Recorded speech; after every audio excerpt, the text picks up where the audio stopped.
Welcome to the Defiance and Obedience Podcast, seeking to build strong men in the home and public square. And here's your hosts, Josh, the Second Amendment absolutist, and Ian, the conspiracy guy. The what podcast? I don't even know. I don't recognize that. Yeah. Defiance and Obedience Podcast. That's What's right. up? Yeah. It's recognizable. Yeah, exactly. And pronounceable. All of those words people are familiar with. You can look them up in a dictionary. You could get a general idea of what the podcast is about Exactly. because it's, actual words used. We don't learn fast, but we do learn at some point. That's Maybe right. on some things. Yep. We're so contrarian on our name that we were so... We're going to stick with this even though everybody's like... No one's going to listen to what us do you guys because... talk about zoology? I mean, Contraratics? Yeah. Contraratics? Hey, we spelled it wrong, even though we made it up. I mean, if you could do that. Yeah. But no, we decided after 8 years it's time for a rebrand and a little bit of a... just try to make it more accessible and, not have to... even clarify when people ask, what is it called again? Yeah. It's just right there. We're all about defying obedience or obediently define. So, Defying or Yes. defining. Defining obedience. Exactly. Yeah. But yeah, it's enough of it's a part of something we talk about all the time. It just made sense to pivot to that. And, as we're recording this, we don't have our new intro, but there will be a new intro. Yeah. I'll play the music. Okay, Yeah. sweet. Hey, yeah. Why am I trying to put something together I'll get when my I can, nose banjo? I can just record you? Yeah. We'll up our listening time for sure. This isn't a dream, unlike the cold opens that you like to do. Yeah. But I did think that you would enjoy this Chili's review from a Chili's bathroom. Dan gave it a 1 star. Currently trapped in a Chili's bathroom because they're out of toilet paper. I called the restaurant from a stall twice to ask for a refill. No one has come. It's been 15 minutes. My fajitas are probably cold. And then immediately after, I was calling the wrong Chili's the entire time. They just came to my rescue, and I don't know how to delete reviews. Oh, that is hilarious. I hope that's real. 5 stars from Dan. The second review is 5 stars. I mean, that's appropriate. There's, I don't know if that's a good thing when you are a restaurant and your review is they brought my toilet paper to me immediately. Exactly. I mean, I do. That does make sense, though. That fits for a Chili's. Yeah. That. Yeah. A restroom visit is probably in order for a Chili's. Yeah, the information you're going to need to know if you're planning to go there. Yeah. There's been some hilarious ones from the Waffle House that I don't. Yes. Yeah. Did I read that one? Did you? Was it? Because there's a couple of them. One of them was a guy said something about terrible service, terrible food, terrible environment, and their reply, if this was real, was. If you believe that, come say it to our face. Any restaurant, anytime. No, this one, I don't know if I read it on the podcast, but this is from Ken C. 3 years ago. It says, as a 51-year-old British man who never have visited the United States, I was especially excited to visit the Waffle House upon everything I had heard over the years. For most of the night, I was slightly disappointed and underwhelmed. It was just me quietly enjoying my hash browns and coffee while everything seemed normal. Then, out of nowhere, I heard a woman scream, "Bitch, stop emailing my man." And suddenly, 2 large women were locked in a full-on brawl right by the counter. One of them cracked the other over the head with a napkin holder, and just like that, it was over. The staff barely batted an eye. As I was recovering from the shock, my waitress leaned over and said, "Another Tuesday night at the Waffle House. 5 stars." The guy was probably eating waffles for 5 hours, just waiting for some throwdown. This is so boring. It's funny, when we were in Arizona, I saw Waffle House, and I was like, oh, Waffle House, got to check that out. And I think it just flew over the family's head, and because they weren't aware of Waffle House lore. And then on YouTube the other day, I saw that the Fat Electrician. Have you ever watched any of his? He's got some hilarious videos where he gives like the legit history of something. And so he gives the history of Waffle House in this particular one. And so Karen and I were watching it, and we're dying laughing because his presentation is just stinking hilarious. Yeah. And she's like, "Where do they have Waffle House that where we've been?" I'm like, "Well, I just saw one in Arizona." And she's like, "Oh, I didn't remember seeing that." I was like, "No, I wanted to go there." She's like, "Yeah, I want to go check it out next time." So, yeah, I don't know. I mean, I lived in North Carolina for 4 years. I don't know if I ever went to a Waffle House. They were there, but you just I mean, it's kind of like we didn't really go to breakfast really, and I don't know. I think we stopped at a Cracker Barrel on our drive over, but we would usually go to Chick-fil-A for like that was our treat. Yeah, usually. they didn't have those here then too. So. Yeah, that was a thing. Yeah, we used to go out for breakfast, and then I made breakfast better than most restaurants, so we don't go out to do that. And it's freaking expensive. It is. It's like you're like $20 for what? Exactly. Hash browns and for hash browns and pancakes. You're like exactly. Yeah, like I mean, but all to say, they still aren't making that much money because of $20 minimum wage and all that crap. You know, it's like, exactly. That's just the economics. But apparently, I screenshot funny review summaries when I see them. This one was from a while ago. I'm absolutely livid, Diana writes with 1 star. My husband drove all the way to pick up our Outback order, and you people forgot the bloomin' onion. That was the only thing I wanted. And then a 5-star review right after. My fat husband ate the bloomin' onion in the car and lied.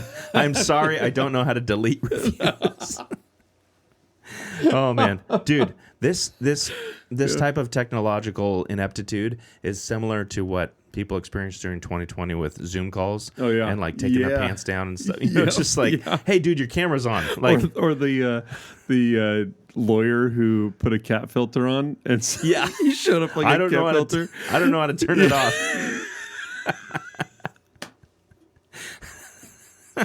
Oh, we were not made for this new world. Yeah, seriously.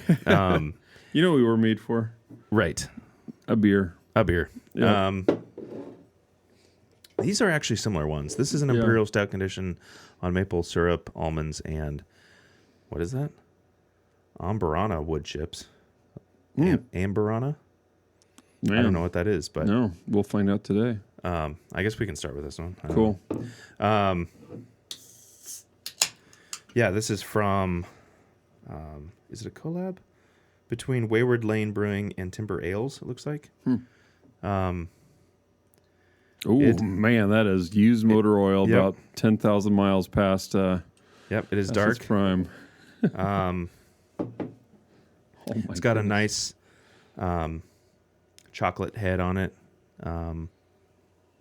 Yeah, it does. It's actually really. So I don't think this one is barrel aged. So this one's got more the sharp nose of an Imperial Stout, not like a barrel aged where it's going to be really super sweet. I think it'll probably have a sweet back end, but not a not just hit you in your face with sweetness. Man, if you put this next to me when I was like working on my Jeep back in the day, I'd put a magnet up against it just to see if there's any metal flakes from the bearings going out or something. This is that dark. Yeah. So it's Beneath Covered Bridges is the name of the beer. Imperial Stout conditioned on maple syrup, almonds, and Amburana wood chips. I wish I knew the history, like why Amburana is important.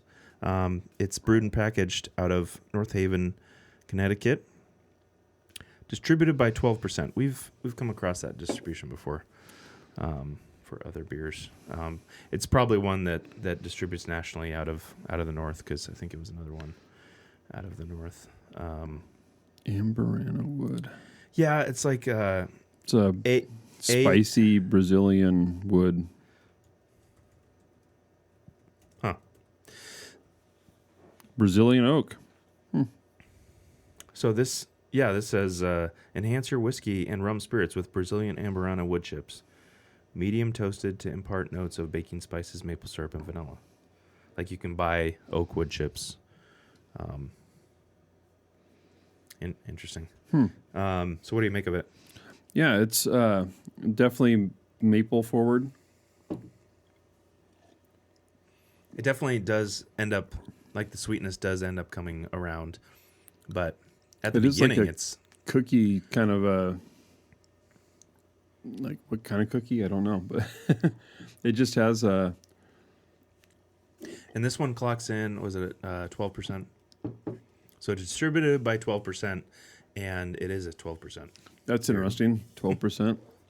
Man, that is, it's unique.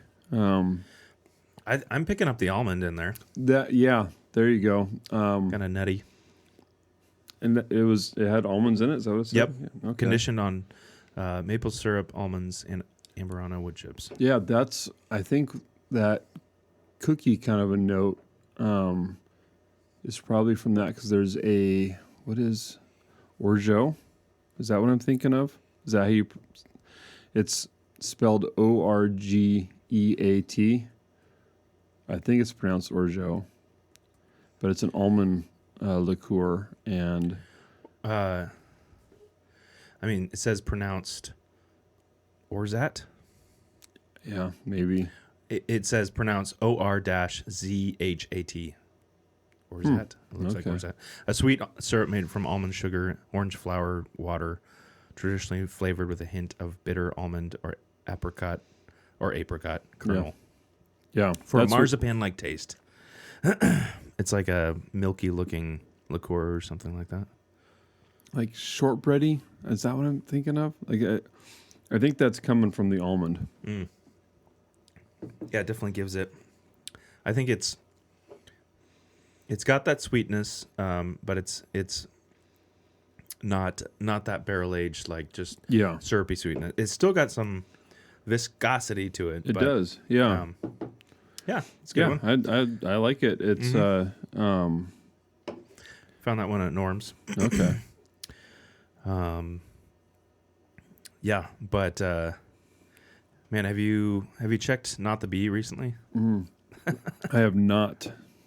They they have some good stuff. I did one that caught my eye earlier this week was about an Australian couple that they got a fine. They get a $6,000 seatbelt ticket after a guy who stole their car forgot to buckle up. What? Yeah. That's pretty funny. In Australia, when your house is broken into twice in the same night, the police apparently won't pay your home a visit. But when one of the guys who broke into your house and stole your car forgets to wear a seatbelt, well, the police will sure send you a ticket. Wow. According to the report, Layla and Hamid were sleeping in their Gold Coast home when a gang of masked intruders broke in, allegedly ransacking their home looking for valuables and car keys. You can do that when you're not going to get shot at. Right. Hamid was woken up by the noise, chased the thieves from the home, and called the police, but he said the cops never arrived. And the thieves came by a short time later. This time, they took the Lexus SUV, then made their escape. Hamid said called the police a second time, but they reportedly never showed up to the property. Like, it's one thing to show up late. You know what? They were busy getting people with seatbelts tickets. Yes, they had important things to do. You don't have time for everything. No. But you should prioritize the people that might get in car wrecks. So. Yeah, that's right. Especially in their stolen car. Exactly. Because if you're stealing a car, you don't have insurance.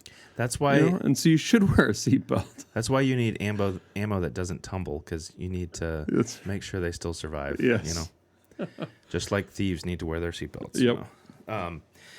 No, but I mean, that is like stories that Australia and Canada are just, just factories for these type of headlines that just are cringeworthy and really sad. But just in general, who would you want to go hang out with? Would you want to go hang out with an Aussie, or would you rather go hang out with a Canadian? I mean, I know that you might have some predisposed. No, I don't. No, I mean, like, if we're talking now or 50 years ago, there might be a difference, but I would say an Aussie. Yeah. I mean, they at least have something to their culture and stuff. Like, I don't know, like, there probably are things, but it's probably French, like. Yeah. It's probably written in French. I don't know. Yeah, yeah.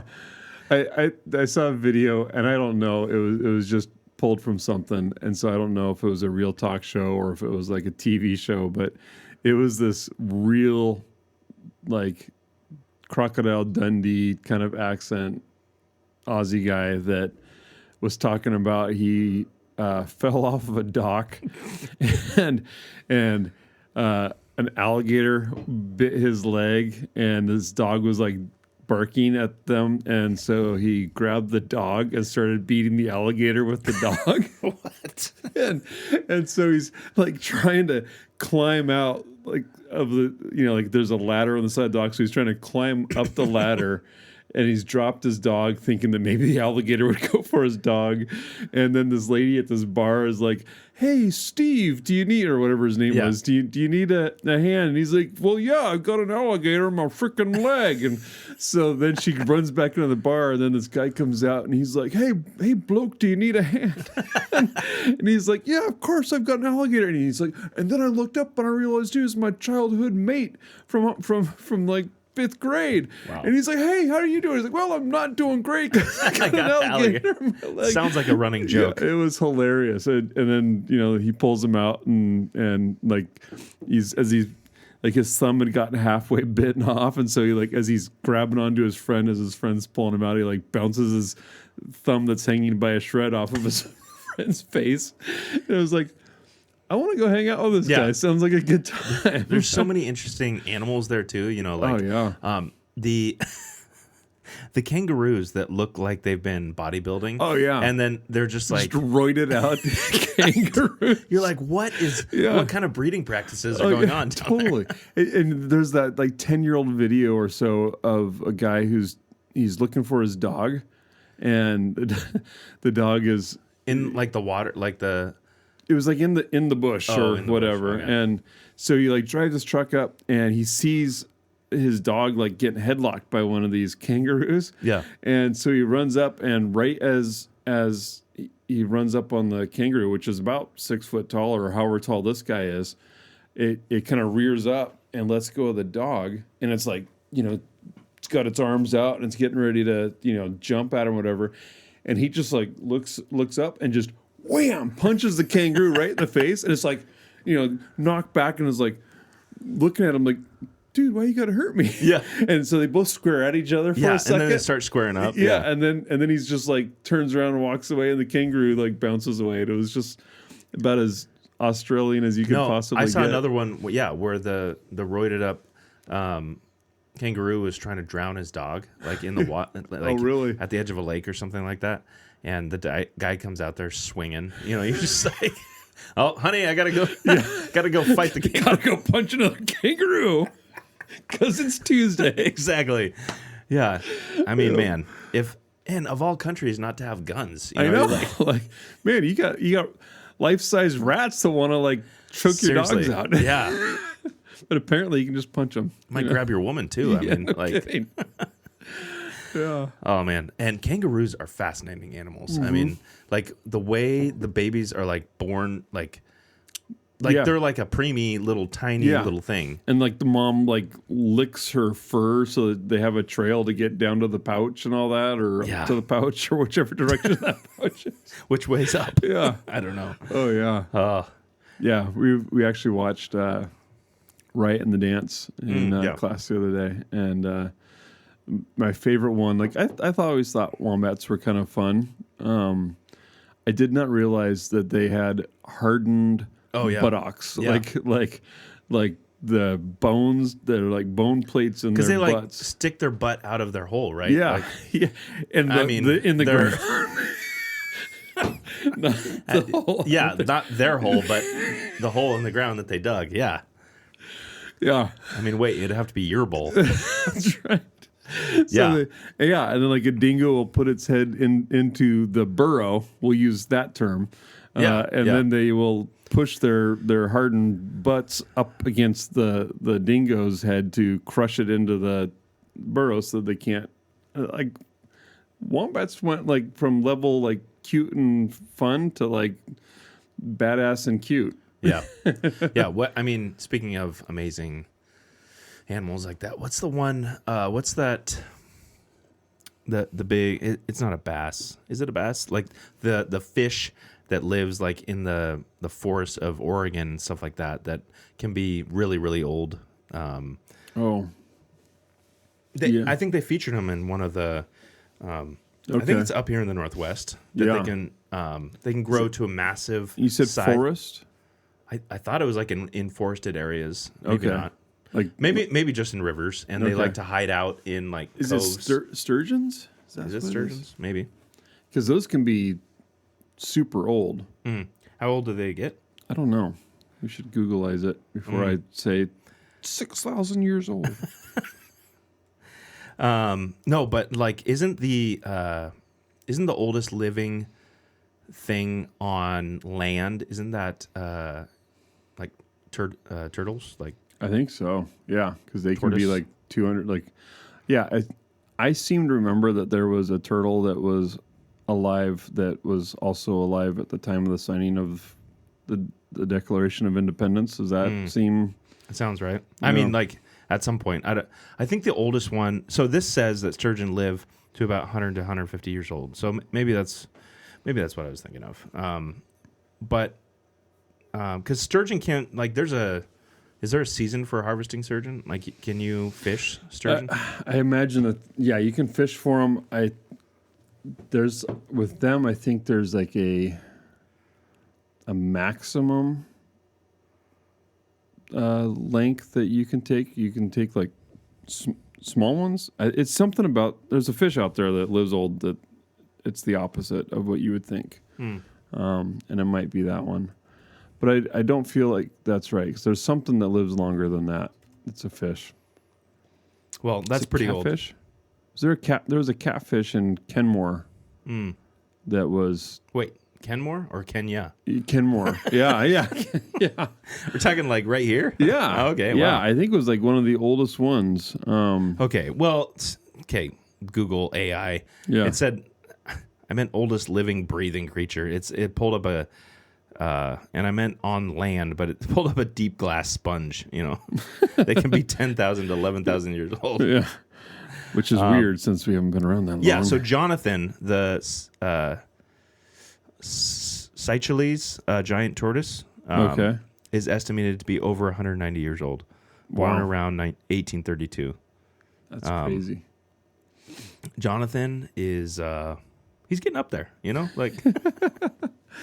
He is Jonathan the tortoise. He's survived a lot of U.S. presidents and other things. Yeah. I mean, he resides on the island of St. Helena.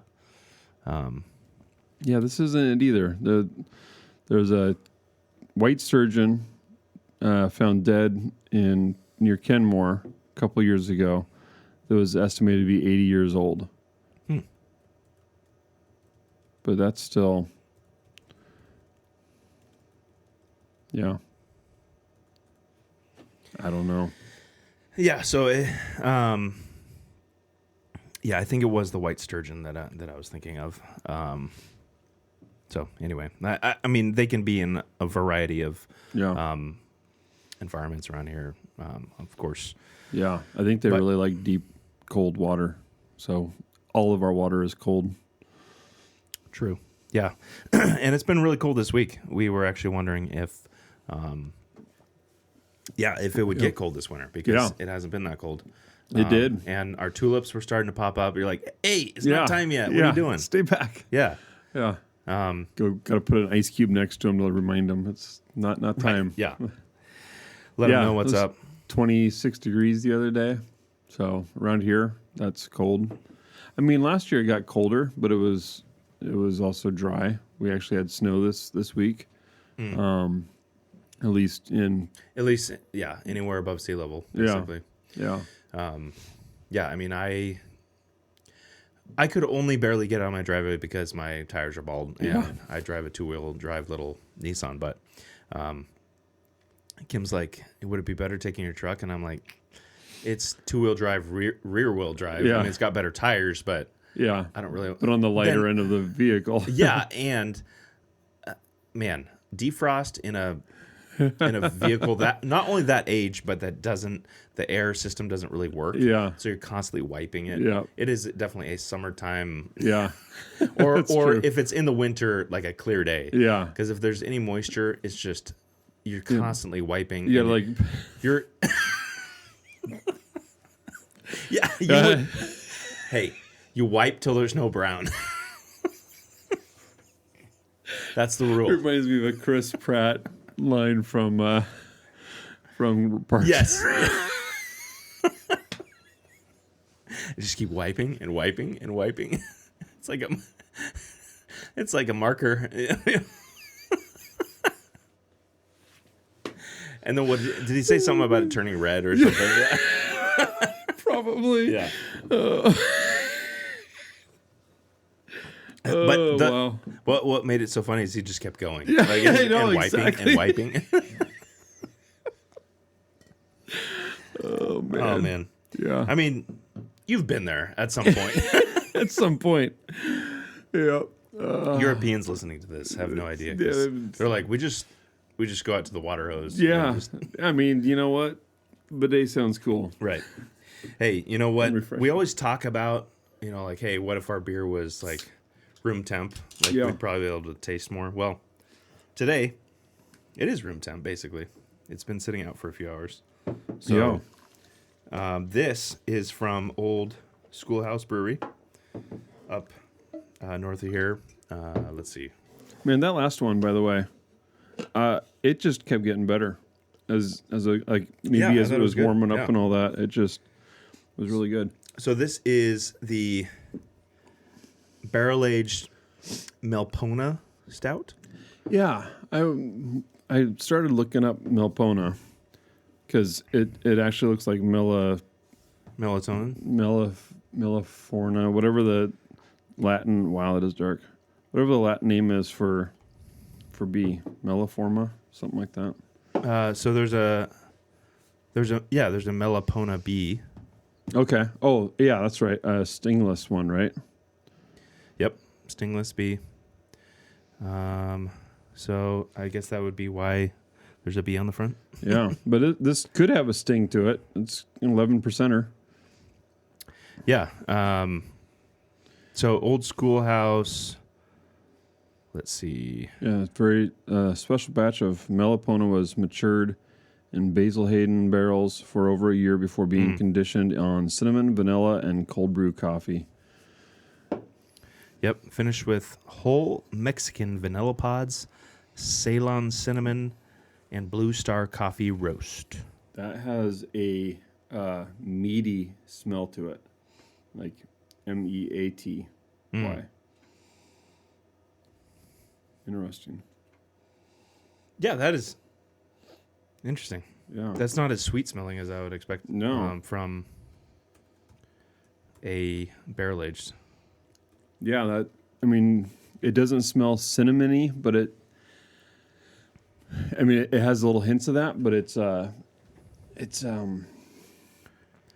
like, like jerk spices.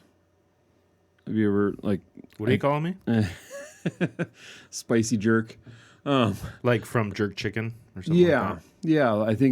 I want to say it's like Jamaican. It actually so. The thing that I think of immediately with the jerk spices, like a cheese that is made down in Seattle. I don't know what they call it anymore, like cisgender cheese or something like that. Oh, but originally it was what called. Does it taste like? I love it, but it smells like this beer, and I haven't sipped it yet to find out. But it reminded me immediately of that cheese. It was called No Woman originally after a Bob Marley song. But I think they No Woman, No Lies? Yep. And they changed it from that because, I think a bunch of feminists got, butthurt over it being called No Woman or something. What? Yeah, it's ridiculous. But it smells amazing. So have you been, when's the last time you were in Winthrop? It's been a minute. It was when you were 5? No, it was 9 months before Luke was born. Oh, okay. What's the correlation? So I I actually don't know if I've ever been to Winthrop. Oh, really? I don't, because it's out. You just keep following Highway 20, right? Yeah. I don't think I've been. I mean, way. I say, oh, really, but but there's You haven't been to Winthrop. yeah. You have to go to Winthrop. Yeah. I mean, you're not missing much, but it Yeah. is a fun little town. It looks like a western town. So that's where this Old Schoolhouse Brewery is. That made this. Is that the one right? Well, you haven't been there. You wouldn't know. It might be the one right outside of town. Yeah, it's right on the river, it looks like. Oh, yeah. Okay. Right on the Chewuk River. I guess the Chewuk and the Methau River meet right in Winthrop. Yeah. Looks like. But yeah, it's right. Like you come in off of. Once you come in from Highway 20 from the west side. Yeah. It's right there on the left. Yep. As you come. Okay, in. I've been there. Okay. Yeah. It's a fun place. I think it's woke now. Okay. But well, I mean, as breweries tend to go. Yeah. Mexican and. Yeah. Exactly. But it is. Yeah. I mean, and that was a reference to Bellingham. Mm-hmm. But yeah, I mean, for coming out of Winthrop, they make some solid beers. I know they've done. I think they've collaborated with Skookum before here. Okay. But yeah, I see that. Yeah, it's near. Twisp is out there too. Mm-hmm. 520, and I know I sold a car to a guy in Twisp. That's my only reference to Twisp. Yeah, we used to go to Conconully all the time, and more often than not, we'd hop over to. But for changing things up occasionally, we'd go through Winthrop, and it tastes like a steak or something. It is like I actually like the other one better. Not that that's helps anybody else out, but I actually don't know what's happening. What is it? Yeah. What am I? Because I had to reread it too. It says coffee, vanilla, and cinnamon, right? And aged in a Basil Hayden matured barrel? in Basil Hayden. Yeah. Which Basil Hayden, I felt like they, with their marketing, like with the copper band around it and stuff, try to make. But I tried it recently, and I'm just like, what is so great about this? Yeah. Like, it says 10 years or what? I don't even know what age they put on it, but I'm like, there is just nothing amazing about this. It used to be fairly okay, and it was one of those ones that was sold off, and now their main customer is the hedge fund or whatever that BlackRock. Yeah, and so it has totally gone from okay to not worth the price. So, but now they're even pretty cheap. I think it was at Costco for like, it might have been $30 or $40. Wow, like. All said and done. Yeah, I've seen it at a grocery outlet, like one of their barrel finished ones, and I was like, okay, that's where we're at now. You go. And it sat on their shelf forever. Yeah, probably because it was an expensive $45 one. Right. So yeah, cinnamon vanilla cold brew coffee. Maybe I don't know. It actually reminds me of some sort of a steak. Like I don't know. I'm not picking up steak. It's just like it's not like the Montreal seasoning on a steak. Okay. Like it's not the whatever it is. It's not the warm no blanket of vanilla. Like when you hear vanilla and cinnamon, you think like a warm cup of hot chocolate on a cold day.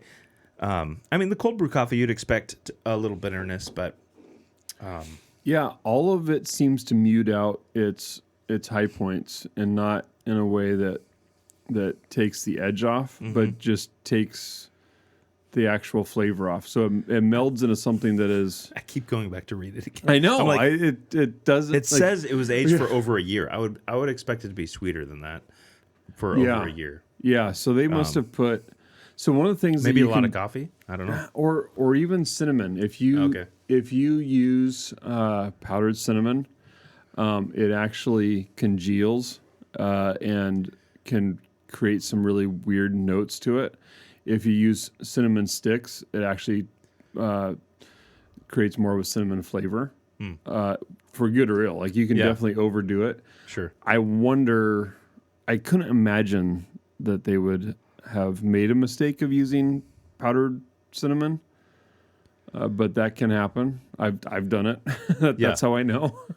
But it comes out really clumpy and can, depending on when you put it in, it can make some bitterness there that's off-putting. Which this isn't off-putting. It's I don't know what to say about it.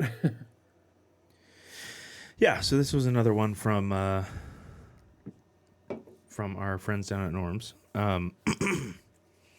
It's like beef jerky or something. It really is. Like, it definitely is an interesting one. It's I don't know. So that is a curious thing. Why is it called Melipona Melipona if it's not if it doesn't have honey in it? Like I would expect. That is weird. I would expect some honey to be in there. Mm-hmm. I mean, and I don't think this other description says anything. I was looking to see if it said cinnamon sticks or not, but it just says Ceylon cinnamon. Okay. So there's Mexican cinnamon. There's notes of chocolate, licorice, vanilla, and a finish that hints of spicy cinnamon. That's in the non-barrel aged version. So the non-barrel aged version clocks in at 8%. There's no chocolate of any kind in that.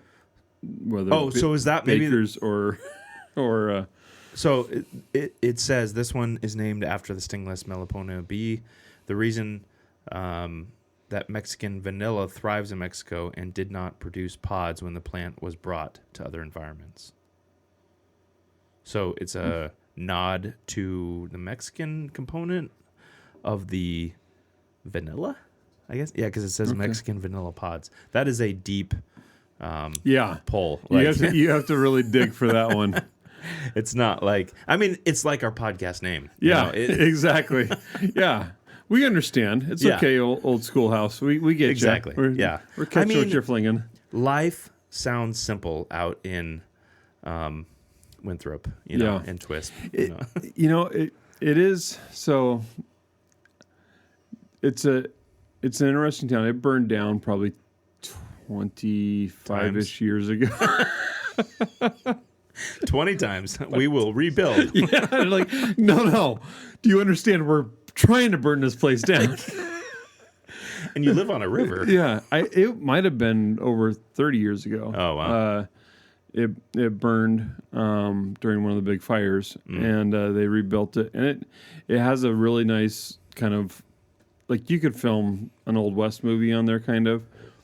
It'd be a great place to, like, do a Cars and Coffee.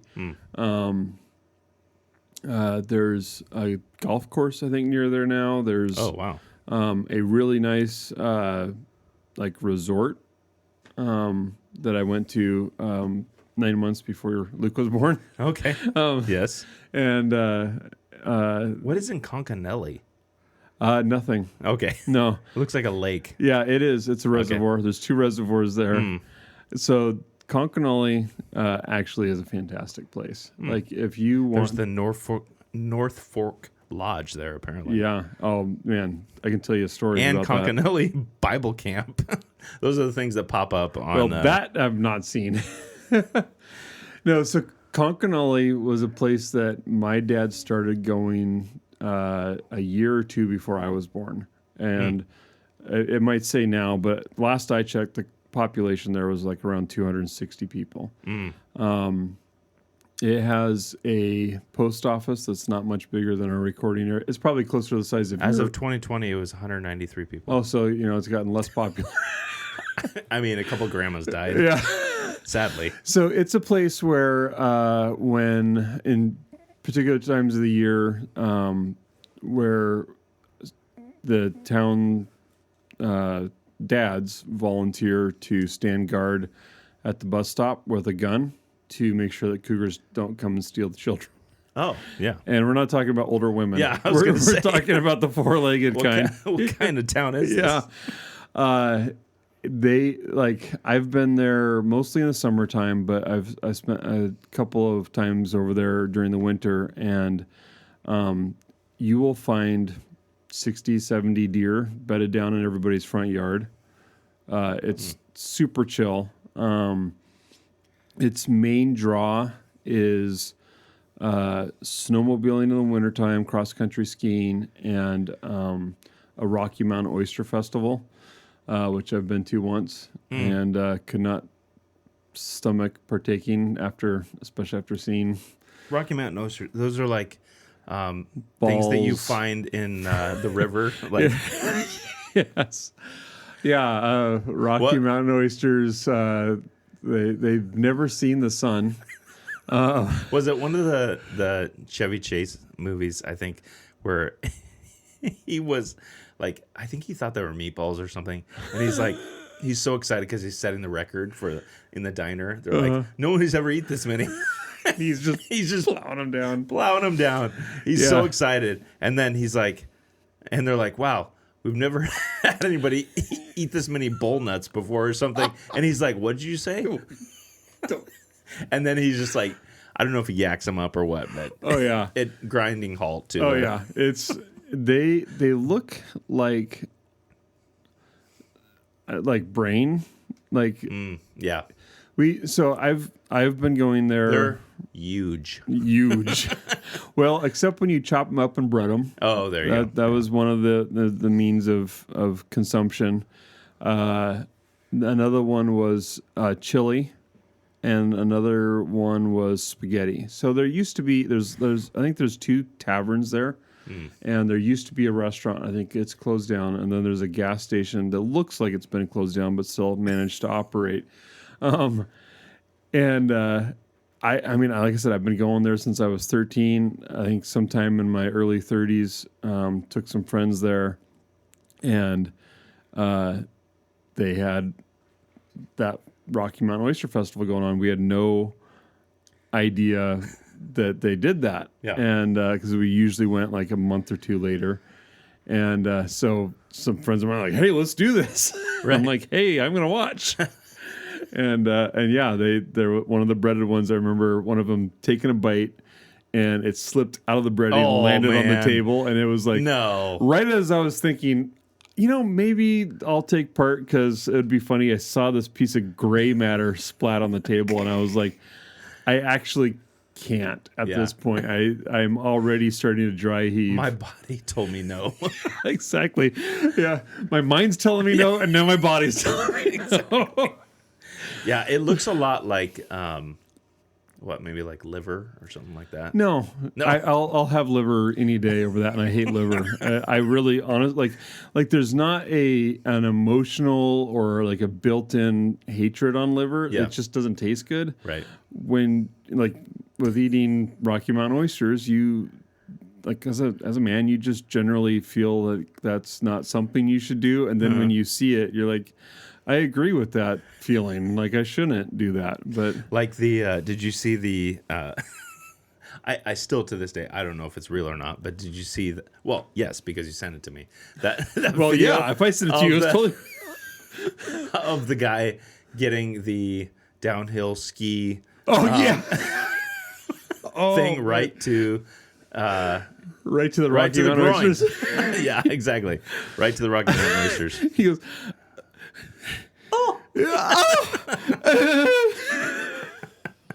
Yes.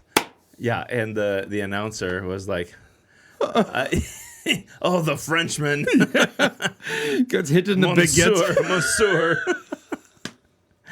And he's like, for any man watching this, yeah, we understand. We understand. And I showed that clip to my wife, and I said something that I've held back for a little while now, but I thought, I need to share this. Sure. I said, a lot of people think that it's brave for women to endure childbirth, but no man ever saw that and thought, I'm going to do that again. Yeah. Whereas women have a child and they're like, I'm going to do that again. Hey, but also, he didn't get anything out of that. No. He didn't get a child. He All didn't right. even get a high five. Come on, Ian. I was trying to just Right. raise one up for the What guys. were you there. trying to do? Yeah. Hey, but in other news, You don't want to hear more about When we- Conconully? we got some hot northeast Washington. Like, yeah. What other? Let me look at the map. What other? I was going to say states, but what other cities can we talk about? I mean, we got Conconully. Yeah. We got Twisp. We got Barker, Keystone, Tenasket.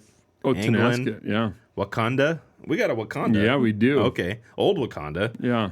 Old They got an amazing rodeo. Old Torado. Well, they did. Bodie. The website for Malo. Yeah. Caraman. that. Yeah.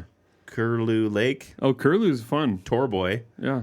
Republic. I've heard of that. Yeah. I think they have a brewery too. Don't Molson. they? Molson's a good one. West You- Fork. Yeah. Pine Grove. Haven't Curlew. Danville. Up near the border. Torado. Also near the border. Mm-hmm. Cheesaw. Anyway. No, we're not going to talk about more. Yeah, Molson is up there. Have you ever been to Molson? No, I haven't. Do you want any Molson more of Coors. this? That's fine.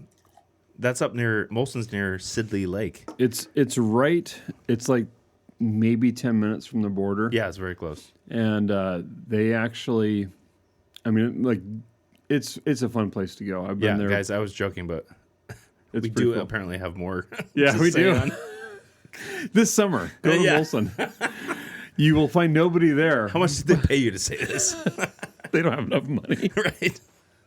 But Canada's paying them. They took an old town and moved it into one family's lot there. And so you can go into like an old bank and they've got like the whole little spot's maybe on 2 or 3 acres. And you can just walk into these old buildings. You go into this old bank. It's got like a tin. Oh, is that? I saw the roof. historic site on the map. Yeah. Okay. It's really cool. Like I've been there in the summertime. I've been there in the wintertime when like snow's blowing into the doorways and stuff like that.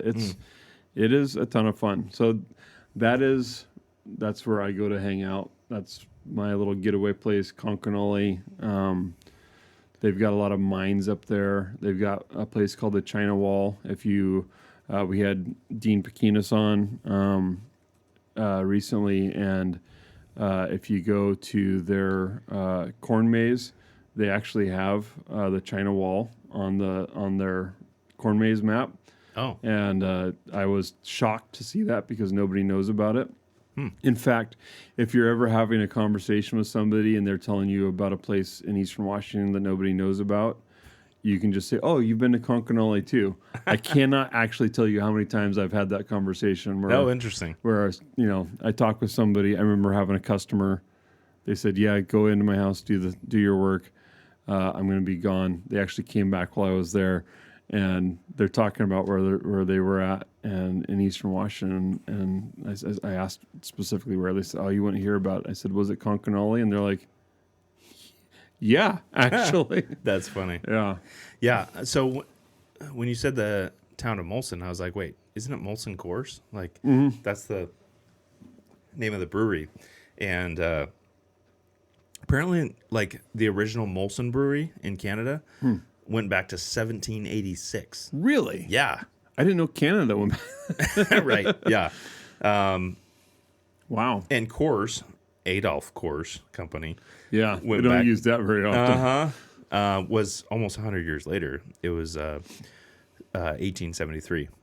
Well, So they merged in 2005. I Became guess I Molson didn't Coors. realize that Coors was Canadian. Well, the Molson part is. Okay, so the it was- Coors was not. Okay. So I think it's now Molson U.S. Coors. based. Okay. But anyway, on to other. Yeah. We didn't know you were going to get this. Exactly. Yeah. Well, Guys, just take our title and take our subtitle just loosely, in the sense that this podcast might really do a deep dive on parenting and what are we doing with our kids, what direction are we going, and we might just do a whole series on Conconully. I'm not just don't done. know. I have more No, stories I believe to tell. you. I believe you. 9 months before your kid was born. I know. No, I'm sure you have plenty of it stories. was not Conconully. Conconully doesn't allow that. They eat balls there. Oh, okay. Wow. Anyway, our original plan going into this episode was to touch on Tell us, Ian. this book that is called "It's Your Ship." Josh is holding up his naked book.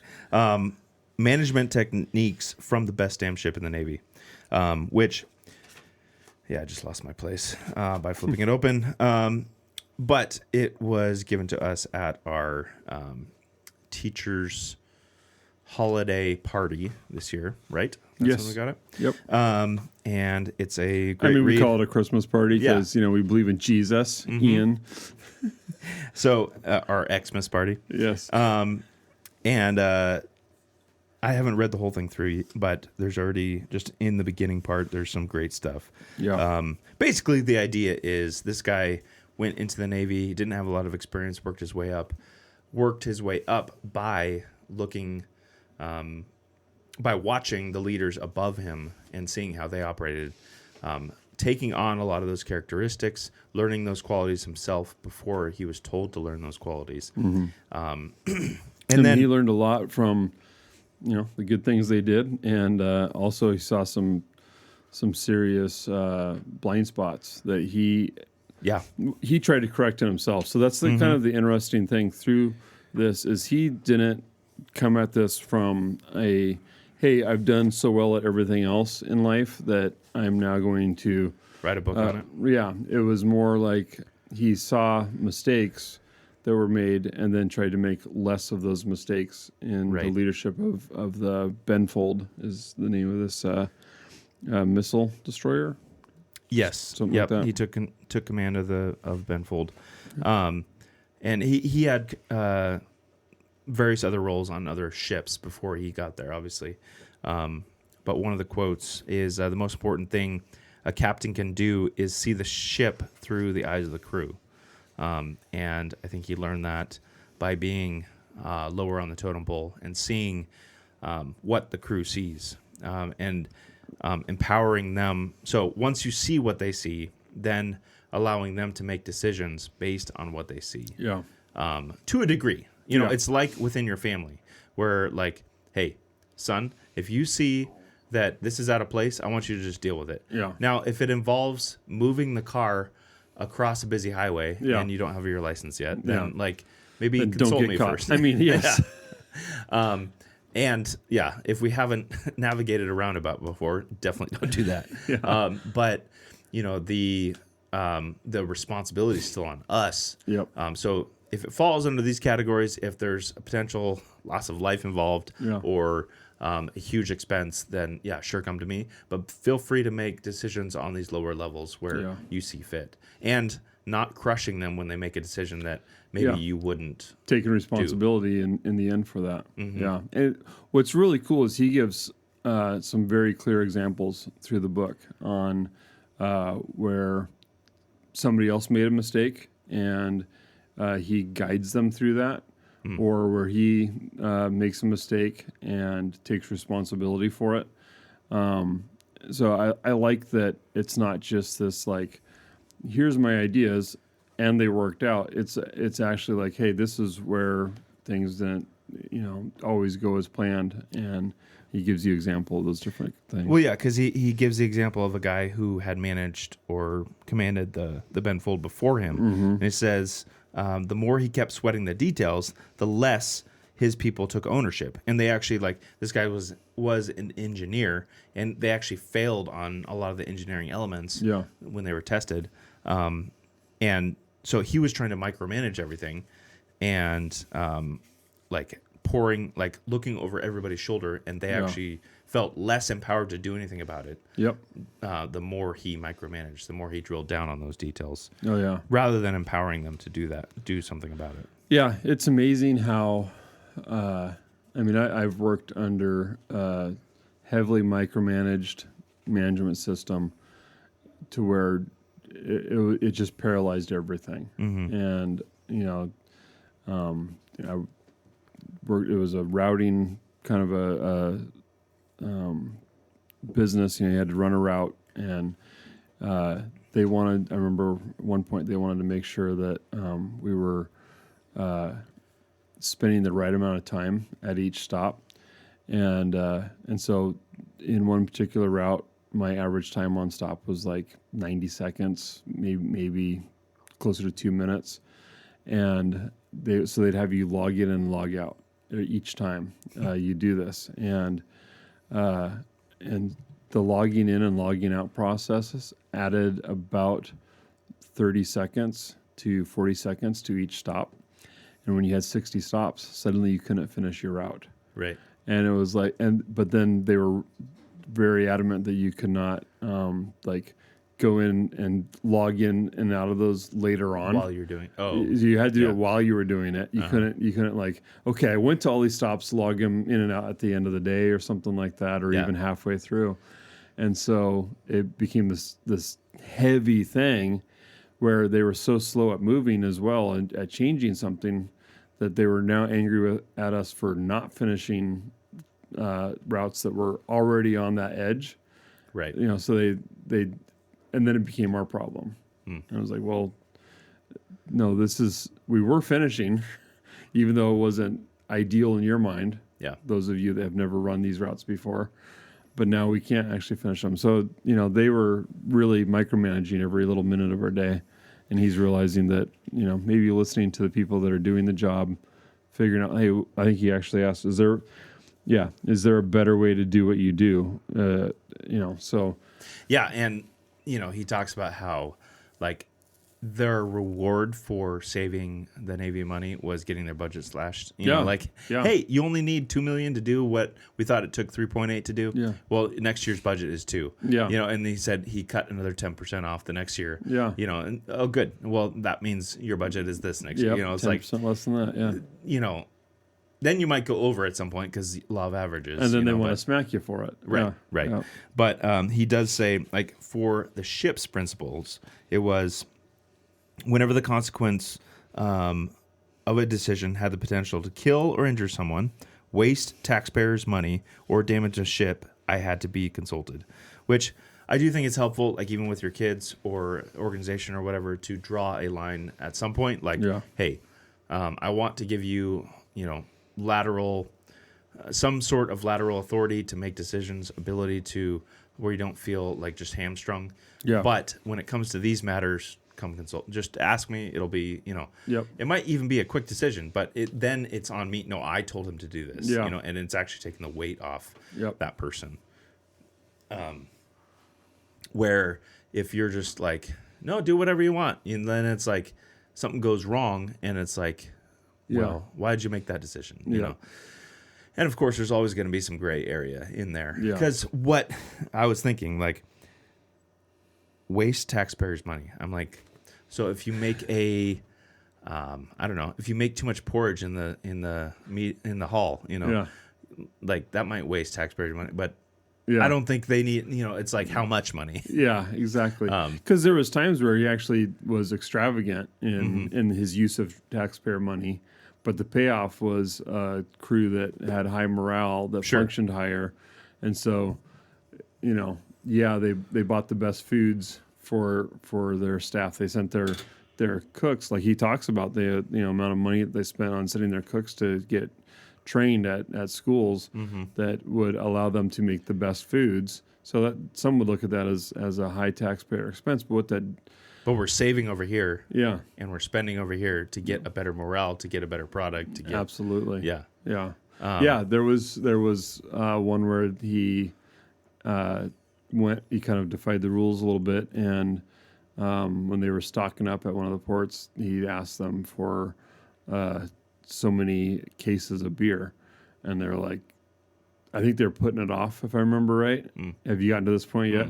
Yeah, so I think if I remember right, they were putting it off. Like, if we don't do it and then we get underway, then we don't have to worry about actually obeying. Oh, we didn't have time, kind of a thing. And so he followed back and was like, hey, have you got the beer yet? And they finally get it on there.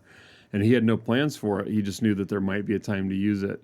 And I think there ended up being a time where they were out at sea longer than they were supposed to be, and they, I might be conflating this with another story he told, but basically they, at like a sea trial of some sort, they exceeded past like everybody else and had extra days before they had to get to their next station or port or whatever it was, and so they were actually able to. That's right. I think they ended up renting a barge because they couldn't legally drink on ship. Oh. And so then they had everybody trucked over to a barge, and they had a big party on this barge. Yeah, because I think it's like they can't have consume any alcohol on board. And so that's how they ended up making it work, and it ended up being a huge morale thing. Sure. And then there was other ships in the area that saw that and were like, they wanted in on that. They saw the goodness that was going on over there, and they wanted to be part of what was going on at his ship. So,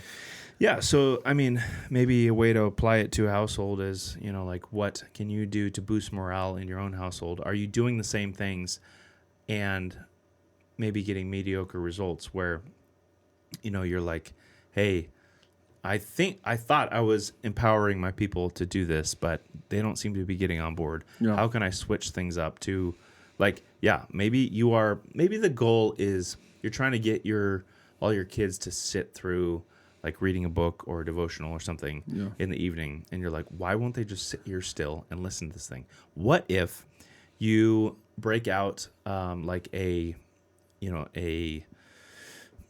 different, like a storytime Bible version of the Bible, and like make it fun, talking weird voices, like depending on the age of your kids, like try to make it fun. Do that for your 17-year-olds.